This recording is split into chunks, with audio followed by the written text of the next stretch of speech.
Top 100 universities లో 100% scholarship తో admission పొందాలనుకుంటున్నారా? India's top competitive exams, IIT, NEET etcetera guidance కావాలన్నా, India and world top universities లో join అవ్వాలన్నా, స్టూడెంట్స్ అండ్ పేరెంట్స్ కి కెరీర్ కౌన్సిలింగ్ కావాలన్నా, మీ కెరీర్ డెసిషన్ డబుల్ చెక్ చేసుకోవాలనుకున్నా 25 years ఎక్స్పీరియన్స్ డాక్టర్ సతీష్ గారిని సంప్రదించండి. నమస్తే, నేను మీ డాక్టర్ సతీష్ ఐఆర్ఎస్సి మాట్లాడుతున్నాను.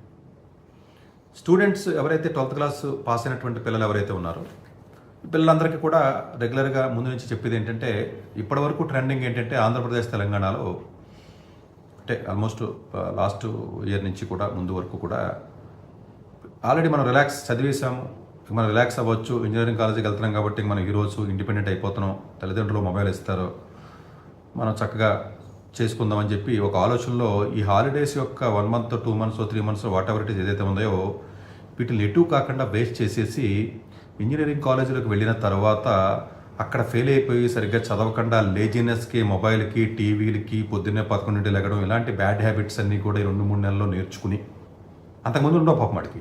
ఆ 12th ఎగ్జామ్ రాసి కొడుకు బెటర్గానే ఉన్నాడు. ఈ బ్యాడ్ థింగ్స్ ఏవైతే ఉన్నాయో బ్యాడ్ అలవాటును ఇప్పుడు నేర్చుకుంటాడు అనమాట అండి. ఈ హాలిడేస్లో నేర్చుకుని ఇబ్బంది పడుతున్నటువంటి వైనాన్ని దృష్టిలో పెట్టుకుని ఈసారి మొట్టమొదటిసారిగా ఈ 12th క్లాస్ పాస్ అయిన విద్యార్థులకి కొంచెం టాప్ ఫ్యాకల్టీని కొంతమంది ఎవరైతే నా దగ్గర ఉన్నారో వాళ్ళంతా రిక్వెస్ట్ చేసి ఈ పైథాన్ లాంగ్వేజ్ ఏదైతే ఉంటుందో ప్రోగ్రామింగ్, C++ కానీ అట్లాగే ఇంజనీరింగ్ మ్యాథ్స్ అంటామండి, చాలా చాలా ఇంపార్టెంట్. ఇవి నేర్పిస్తున్నాం మనం. ఎందుకంటే దీనివల్ల ఏమవుతుందంటేనంటే పిల్లలకి అక్కడికి వెళ్ళిన తర్వాత ఇబ్బంది లేకుండా, ఎందుకంటే మన సౌత్ ఇండియాలో ఉన్నటువంటి 11th and 12th సిలబస్లో, ఈవెన్ 10th క్లాస్ సిలబస్లో కూడా కంప్యూటర్ ప్రోగ్రామింగ్ ఉంటుంది కాబట్టి సడన్గా అక్కడికి వెళ్ళిన తర్వాత ఇబ్బంది పడుతున్నారు. దానికి ఉదాహరణ త్రిపుల్ హైదరాబాద్ లాంటి కాలేజీల్లో చాలామంది విద్యార్థులు ప్రోగ్రామింగ్ రాకపోవడం వల్ల, నార్త్ ఇండియన్స్తో వెనకబడిపోవడం వల్ల జీపీఏలు అబ్నార్మల్గా పడిపోయి సెకండ్ ఇయర్లో కూడా డేటా స్ట్రక్చర్స్, అల్గారిథమ్స్ సరిగ్గా రాక ఇబ్బంది పడుతున్నటువంటి నెంబర్స్ కోకొలలో ఉన్నారు. ఇది కొంచెం వినడానికి కొత్త వాళ్ళకి అతిశయోక్తిగా ఉండొచ్చు, కానీ కొంచెం అవగాహన ఉన్న వ్యక్తులకు తెలుస్తుంది. ఎందుకంటే మేము డే టు డే కాలేజీలో ఉన్న పిల్లల్ని మేము చూస్తాం కాబట్టి మాకు ఐడియా ఉంటుంది కాబట్టి. సో డెఫినెట్గా ప్రతి విద్యార్థికి కూడా మేము రిక్వెస్ట్ చేసి ఏం చెప్తున్నామంటే, తల్లిదండ్రులు దయచేసి ఈ హాలిడేస్లో మీరు ఏ కోర్స్కి అయితే వెళ్ళినప్పటికీ కూడా, ఈవెన్ మెకానికల్, ఎలక్ట్రికల్ ఇంకోదానికి వెళ్ళినా కూడా ఇంజనీరింగ్ మ్యాథమెటిక్స్లో డెప్త్ ఉండాలి, లీనియర్ ఆల్జీబ్రా లాంటి వాటిల్లో, ఎందుకంటే ఏఎంఎల్ రావాలన్నా ఇంజనీరింగ్ ఉండాలి. అట్లాగే ప్రోగ్రామింగ్ లాంగ్వేజెస్ వీలుంటే పైథాన్, ఇంకొంచెం అవకాశం ఉంటే C++ కూడా నేర్చుకుని మీరు వెళ్ళినట్లయితే, ఎందుకంటే అంటే ఒక సెమిస్టర్ అంటే 5 నుంచి 6 సబ్జెక్టులు ఉంటాయి కాలేజీ బట్టి. 5 నుంచి 6 సబ్జెక్టులు 14 నుంచి 16 వారాల్లో చదవాలి. ఒక్కసారి ఇమాజిన్ చేయండి, ఈ ఏదో మ్యాథ్స్, ఫిజిక్స్, కెమిస్ట్రీలో మనం 2 ఏళ్ళు చదువుతున్నాం, మనం చదివినా కూడా 4 ఏళ్ళు చదివినా కూడా మనకు సిలబస్ అవ్వకుండా చచ్చిపోతుంటే 14 నుంచి 16 వారాల్లోపు ఇంకా మిడ్ టర్మ్ ఎగ్జామ్, ఆ ఎగ్జామ్, ఈ ఎగ్జామ్, ఎండ్ ఎగ్జామ్ తీసేస్తే నెట్ 12 వారాలు కూడా రాదు. ఈ 12 వారాల్లో 5 సబ్జెక్టుల నుంచి 6 సబ్జెక్టులు చదవడం అనేది ఒక్కసారి మీరు ఊహించండి. తల్లిదండ్రులుగా, పిల్లలుగా మీకు అర్థమవుతుంది ఎంత టఫ్. మీరు అనుకున్నంత ఈజీగా కదా. అలా అని చెప్పి ఎగ్జామ్ ముందు పీపీటీలు తీసి బట్టి కొట్టే మాకు 9 GPA వచ్చింది, నేను హీరోని 5 సబ్జెక్టులు కూడా అని చెప్పుకోవచ్చు తప్ప అది ఇన్హెరెంట్గా ఉన్న నాలెడ్జ్ కాదు. మిగతా వాళ్ళకైతే చాలామంది ఫెయిల్ అయిపోతున్నారు. 40% of the engineering students fail అవుతున్నారు. ఈవెన్ ఐఐటి మద్రాస్ లాంటి కాలేజీలో కూడా మోర్ దాన్ 20% ఫెయిల్ అయిపోయిన నెంబర్ ఉంది. 2025-26 గురించి నేను మాట్లాడుతున్నానమ్మా, పాత నెంబర్లు కాదు. 20% of the IIT Madras students కూడా ఈసారి ఫెయిల్ అయిపోయారు. దీనికి గల కారణం ఏంటంటే, ఒకటి ఈ హాలిడేస్లో లేజినెస్ రావడం వల్ల, ఒకటి పొగరు రావడం వల్ల, ఓవర్ కాన్ఫిడెన్స్ రావడం వల్ల, నేను కష్టపడి చదివాను అని ఒక రకమైనటువంటి ఫీలింగ్లోకి వెళ్ళటం వల్ల, అలవాట్లు తప్పడం వల్ల, మంచి అలవాట్లు లేకపోవడం వల్ల, అక్కడికి వెళ్ళిన సబ్జెక్ట్ అర్థం కాకపోవడం వల్ల, కొత్తగా ఉండడం వల్ల, కొత్త atmosphere let it be any reason. దీన్ని మీరు తప్పించుకోవాలి అంటే, ఒకటి లేజినెస్ దూరంగా ఉండాలి, ఈ హాలిడేస్ని కొంచెం యాక్టివ్గా ఉండాలి.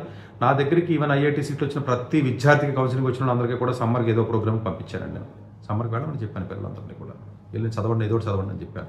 ఐఐటీస్లో సమ్మర్ కోర్సెస్, లేకపోతే కొంతమంది ఫారెన్ పంపించాం. సో లెర్నింగ్ అనేది కంటిన్యూస్గా ఉండడానికి ట్రై చేయాలి. మీరు ఇంకెప్పుడు ఎంజాయ్ చేయాలని చెప్పేసి మీరు అనొచ్చు, లెర్నింగే ఎంజాయ్మెంట్ రా బాబు అని చెప్తున్నాం. అది మీకు అర్థం చేసుకునే వయసు కానీ ఆ మెచ్యూరిటీ లేకపోవడం నా బాధాకరం. సో చక్కగా రోజుకి 2-3 గంటలు ఎంజాయ్ చేసుకుంటే చేసుకో. ఎంజాయ్ అంటే టీవీ చూడమని, మొబైల్ చూడమని కదా, చక్కగా ఆడుకుంటామో ఆడుకో. ఎంజాయ్మెంట్ అంటే మరి ఇదో ప్రాబ్లం అయిపోయింది. ఎంటర్టైన్మెంట్ అంటే మొబైల్ అత్మాను చదువుకోవాలా, అత్మాను చదువుకోకపోతే ఆడుకో, అంతే తప్ప మొబైల్ పెట్టుకోమని కాదు కదా. సరే, ఎనివే సపరేట్ టాపిక్ పక్కన పెడదాం మనం. సో డెఫినెట్గా ఆల్రెడీ మ్యాథమెటిక్స్కి సంబంధించి, కంప్యూటర్ సంబంధించి ఆల్రెడీ ప్యాచెస్ 300 మంది వరకు కూడా ట్రైనింగ్ ఇవ్వడం జరిగిందండి. మన దగ్గర ఉన్న ఫ్యాకల్టీ అందరూ హ్యాపీగానే ఉన్నారు. సో నేను చెప్పాను కదా, ఒకసారి నేను ఫ్యాకల్టీని ఎవరైనా ఇచ్చినప్పుడు కొంచెం ఏమైనా ఇబ్బంది ఉన్నట్లయితే ఇమీడియట్గా చెప్పండి అని చెప్తున్నాం మేము. జనరల్గా ఇమీడియట్గా ఫ్యాకల్టీని అవసరమైతే మారుస్తానని చెప్పాను. ఇప్పుడు ఒక్క కంప్లైంట్ కూడా, సింగిల్ కంప్లైంట్ రాలేదు. సో ఈ వీడియో కింద ఎవరు కామెంట్ చేసినా కూడా I will take very seriously. అలాంటి ప్రాబ్లం రాలేదంటే చాలా చక్కగా చెప్తున్నారు, నేర్చుకున్నారు, నా ఫీడ్బ్యాక్స్ వస్తున్నాయి, అది ఎక్కువ చెప్తున్నారు. కాబట్టి మళ్ళీ ఇంకా హ్యూజ్ డిమాండ్ వచ్చి చాలామంది అడుగుతున్నారని చెప్పేసి ఆ ఫ్యాకల్టీ మెంబర్ నాకు చెప్పడం జరిగింది ఈరోజే. సో ఎందుకంటే ఎంసెట్ క్లాసులు స్టార్ట్ అవ్వడానికి లేట్గా అవుతాయి. ఓన్లీ ఐఐటి ఎన్ఐటీస్ అయితే జూలై ఎండింగ్లో స్టార్ట్ అవుతాయి తప్ప వాళ్ళకైనా కూడా ఒక 1 month కోర్స్ పెడితే బాగుంటుందని చెప్పాను. మిగతా కాలేజీల్లో ఉన్న పిల్లలైనా వేరే కౌన్సిలింగ్లు అవుతున్నాయి కాబట్టి ఒక 1 month మళ్ళీ ఇమీడియట్గా కోర్స్ స్టార్ట్ చేయమని చెప్పాను. సో ఇమీడియట్గా ఇవాళ రేపట్లో కొత్త బ్యాచ్ స్టార్ట్ అయ్యే అవకాశం ఉంది. ఎవరైతే ఆల్రెడీ జాయిన్ అవ్వలేదో మీరు ఓన్గా నేర్చుకున్నా పర్లేదండి. అక్కడ ఆన్లైన్లో నేర్చుకుని కోటి నేర్చుకుని క్లాసెస్ వినాలి అనుకున్నట్లయితే సో దయచేసి అపాయింట్మెంట్ నెంబర్ ఏదైతే దానికి ఫోన్ చేయకండి అమ్మ. డిస్క్రిప్షన్ ఇచ్చారో డైరెక్ట్గా ఎవరైతే టీచర్లు ఉంటారో వాళ్ళకి సంబంధించినటువంటి గూగుల్ ఫామ్ ఏదైతే ఉంటుందో ఆ డిస్క్రిప్షన్ ఏదైతే ఉందో వాళ్ళకి ఫోన్ నెంబర్ వాట్సాప్ నెంబర్ ఉంటుందమ్మా. ఆ వాట్సాప్ నెంబర్ కూడా కొంత ఆ డిస్క్రిప్షన్లో ఉంటుంది. వాళ్ళకి ఫోన్ చేసి ఆ డిస్క్రిప్షన్లో ఫామ్ ఫిల్అప్ చేసినట్లయితే తద్వారా మీరు వాళ్ళ కోర్స్ ఏదైతే ఉంటుందో దాంట్లో జాయిన్ అయ్యే అవకాశం ఉంటుంది. సో మేబీ ఇంకా 1 month టైం ఉంది కాబట్టి 1 month యూజ్ చేసుకునే అవకాశాన్ని మీకు నేను చెప్తున్నాను. Thank you very much. Doctor yes Satish గారు ఏపీ తెలంగాణ విద్యార్థులకు సుపరిచితమైన పేరు. సతీష్ గారు 2001 యూపీఎస్సీ పరీక్షల్లో ఇండియన్ రైల్వే విభాగంలో ఉద్యోగం సాధించారు. సతీష్ గారు చదివిన చదువులు engineering, MTech, MBA executive MBA, MSc, MBA HR, MA psychology లాంటి పోస్ట్ గ్రాడ్యుయేషన్ డిగ్రీతో పాటు డాక్టరేట్ కూడా చదవటం జరిగింది. సతీష్ గారు నిరంతర విద్యార్థి. అలాగే సతీష్ గారు పలు ప్రతిష్టాత్మక కాంపిటేటివ్ పరీక్షల్లో యూపీఎస్సీ నిర్వహించే సివిల్ సర్వీస్ పరీక్షలో 179వ ర్యాంక్, అలాగే ఇంజనీరింగ్ సర్వీస్ లో 24వ ర్యాంక్, గేట్ ఎగ్జామ్ లో 4వ ర్యాంక్, క్యాట్ ఎగ్జామ్ లో 99.8%, జిమాట్ 76 స్కోర్ ఇలా పలు కాంపిటేటివ్ ఎగ్జామ్స్ లో మొదటి ప్రయత్నంలోనే ఎన్నో ర్యాంకులు సాధించారు. ఎన్ని క్వాలిఫికేషన్ డిఫరెంట్ పరీక్షలు ర్యాంకులు సాధించిన వ్యక్తులు మన ఇండియాలో చాలా అరుదనే చెప్పాలి. ఇలాంటి అకాడమిక్ లో పరంగా, కాంపిటేటివ్ పరంగా ఎన్ని ర్యాంకులు సాధించడంతో పాటుగా గవర్నమెంట్ ఉద్యోగం చేస్తూ పలు అవార్డులు తీసుకున్నారు. సతీష్ గారికి జోనల్ లెవెల్లో general manager award, all India లెవెల్లో నేషనల్ లైఫ్ టైమ్ అచీవ్మెంట్ గుర్తింపు దక్కాయి. అక్రిసియేషన్ ఆఫ్ ప్రెసిడెంట్ లైఫ్ టైమ్ సేవశ్రీ అవార్డు ఆంధ్రప్రదేశ్ మంత్రి నుంచి అందుకున్నారు. వీటితో పాటు పలు రకాల అవార్డులను అందుకున్నారు.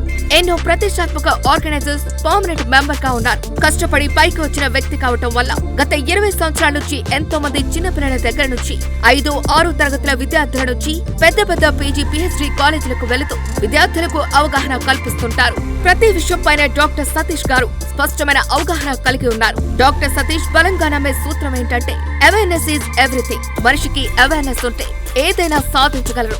ఒక్క మోటివేషన్ తోనే కాదు, ఏది చేయాలి, ఏది చేయకూడదు, ఎలాంటి డెసిషన్ తీసుకోవాలి అన్న విషయాలపై, ముఖ్యమైన విషయాలపై అవగాహన కల్పిస్తుంటారు. అలాగే గవర్నమెంట్, ప్రైవేట్ జాబులే కాకుండా ప్రపంచ దేశాల్లోని జాబ్స్ పై కూడా అవగాహన కల్పిస్తుంటారు. ఉద్యోగాలతో పాటు పెద్ద చదువులైన ఐఐటి వంటి వాటిపై సెషన్స్ నిర్వహిస్తూ ఉంటారు. ఇప్పటి వరకు 3 లక్షల సెమినార్స్ ₹1 తీసుకోకుండా ఉచితంగా నిర్వహించారు. ఇందులో భాగంగా మన 99 టీవీ ద్వారా విద్యార్థులకు మోటివేషన్ ఇవ్వటానికి మీ ముందుకు వస్తున్నారు డాక్టర్ సతీష్ గారు.